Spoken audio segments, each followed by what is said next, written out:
Good morning, student grade 4 and grade 5. Bagaimana kabar kalian selama menjalani proses pembelajaran yang sudah 5 minggu atau 1 bulan lebih 1 minggu? Gimana kabar kalian? Masih tetap semangat? Miss harap kalian tetap semangat dan selalu dalam kondisi yang prima dan sehat selalu. Oke, pada pertemuan kali ini kita masih akan mempelajari tentang kata penghubung. Oke. Dari kata penghubung, kalian kira-kira masih ingat kan? Itu mata pelajaran apa? Ya, betul sekali. Merupakan masa pembelajaran tentang mata pelajaran bahasa Indonesia. Oke, sebelum kita mulai pembelajaran kita hari ini, ada baiknya kita mempersiapkan buku tematik kita dulu. Untuk kelas 4, kita masih memakai buku tematik 4G, tema ke-7 kita, dan materi pembelajaran kita ada di halaman 100 sampai dengan halaman 102. Sudah ketemu halamannya? Oke, good. Dan untuk kelas 5, pembelajarannya berada di buku tematik 5G, tema ke-7 kita, dan materi pembelajaran kita ada di halaman 141.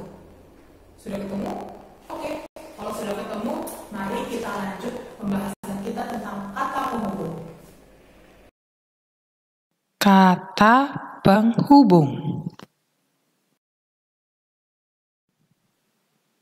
Apa yang dimaksud dengan kata penghubung?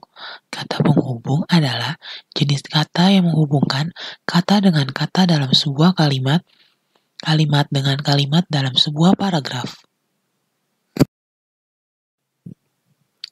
Sebelumnya, kita sudah mengenal pengertian dari kata penghubung. Nah, selanjutnya kita akan mempelajari tentang jenis-jenis kata penghubung. Pada 2 video pembelajaran sebelumnya, kita telah mempelajari 6 jenis kata penghubung, yaitu kata hubung gabungan, kata hubung pertentangan, kata hubung pilihan, kata hubung tujuan, kata hubung waktu, dan kata hubung sebab. Yang pertama adalah kata hubung akibat. Merupakan bentuk kata hubung yang menerangkan bahwa suatu keadaan tersebut dapat terjadi karena ada penyebab yang lainnya. Contoh kata dari kata hubung akibat adalah kata sehingga, kata sampai, dan yang terakhir kata akibatnya. Nah, sekarang Miss akan memberikan contoh kalimat dari kata hubung akibat. Yang pertama, Bima malas belajar sehingga ia tinggal kelas. Yang kedua, Bima malas belajar sampai ia tinggal kelas. Dan yang ketiga, Bima malas belajar. Akibatnya, ia tinggal kelas. Dari contoh kalimat yang Miss Patricia berikan, dapat kita lihat bahwa kata Bima tinggal kelas merupakan suatu keadaan yang dapat terjadi karena ada penyebabnya. Dan bisa kita lihat dari kata Bima malas belajar merupakan penyebab dari Bima yang tinggal kelas. Jenis kata hubung yang kedua adalah kata hubung syarat. Kata hubung syarat adalah kata hubung yang menerangkan bahwa kejadian tersebut dapat terjadi apabila syarat-syaratnya terpenuhi.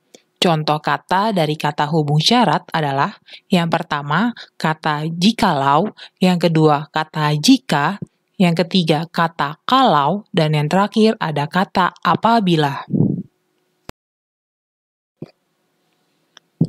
Contoh kalimat dari kata hubung syarat. Yang pertama, Ririn akan datang ke ulang tahun Ayu jika ada yang menjemputnya. Yang kedua, Ririn akan datang ke ulang tahun Ayu jikalau ada yang menjemputnya. Yang ketiga, Ririn akan datang ke ulang tahun Ayu kalau ada yang menjemputnya. Dan yang keempat, Ririn akan datang ke ulang tahun Ayu apabila ada yang menjemputnya. Berdasarkan contoh kalimat yang Miss Patricia berikan, kita bisa melihat kata Ririn akan datang ke ulang tahun Ayu merupakan kejadian yang dapat terjadi apabila syaratnya terpenuhi.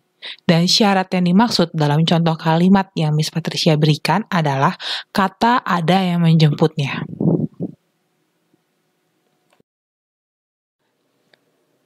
Jenis kata hubung yang ketiga adalah kata hubung tak bersyarat. Kata hubung tak bersyarat merupakan bentuk kata hubung yang menyatakan bahwa suatu hal dapat terjadi tanpa perlu ada syarat yang terpenuhi. Contoh kata dari kata penghubung tak bersyarat adalah kata walaupun, kata meskipun, dan yang terakhir kata biarpun.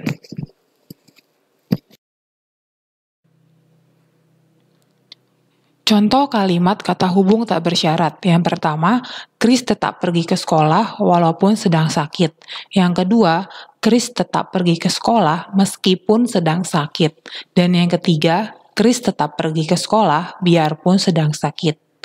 Berdasarkan contoh kalimat di atas, menyatakan bahwa kata Chris tetap pergi ke sekolah sebagai suatu hal atau kejadian yang dapat terjadi tanpa ada syarat yang harus dipenuhi. Dan kata sedang sakit pada contoh kalimat tidak berada pada posisi sebagai syarat. Bagaimana pembelajaran kita pada hari ini?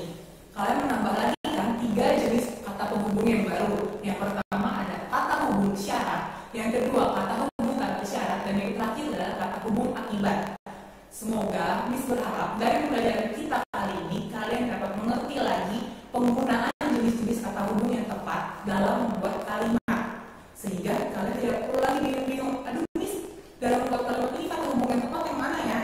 Karena sekarang kita sudah mau tahu 9 jenis kata hubung. Oke, untuk tugas minggu kali ini, grade 4 tugasnya dari bentuk 4G, halaman 101 sampai dengan halaman 102.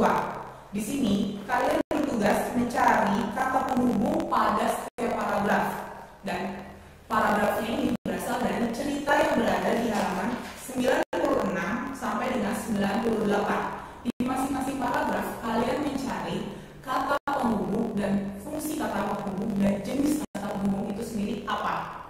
Jadi ada 10 paragraf, kalian mencari masing-masing dari paragraf tersebut jenis-jenis kata penghubung yang ada. Itu untuk grade 4. Dan untuk grade 5 tugas kalian ada di halaman 141 buku tema 5G. Di sini kalian bertugas untuk membuat karangan dalam bentuk satu paragraf tentang bagaimana usaha Pak Budi menjadi pengusaha yang sukses, yang sebelumnya sudah diceritakan di halaman 138 sampai 139.